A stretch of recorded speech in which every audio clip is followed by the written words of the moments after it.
a major anti-corruption operation, the Lokayukta conducted simultaneous raids at 4 locations across Karnataka in the early morning, targeting officials accused of collecting wealth beyond their known income. In Chitradurga, Lokayukta officials raided the house of former accountant Sushilama of Nirmiti Kendra, who had taken VRS a year ago. Sushilama faces allegations of corruption and accumulating assets beyond her legitimate income. Additional raids were conducted at a house in Medihalli block and a farmhouse in Yadhalagatta village, Hiriyur Taluk. The operation was overseen by Lokayukta SP Vasudeva Ram and DYSP Mrutyunjaya, with document verification in progress. In Bellary, the house and office of Assistant Director of Fisheries Shivanna were raided. Allegations against him included gathering assets beyond his income.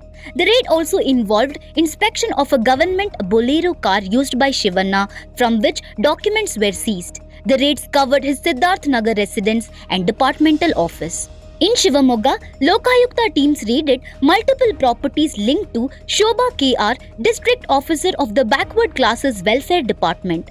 The raids included her house in Chennakeshava Nagar, Shikaripura, a 4-acre garden and farmhouse near Taralagatta in Shikaripura Taluk, and a school near Achapur in Sagar Taluk. Additional document verification was conducted at her house near Navale and the BCM district office near KEB Circle, as well as at the house of Raghavendra, another BCM official in Chalukya Nagar near Gopal.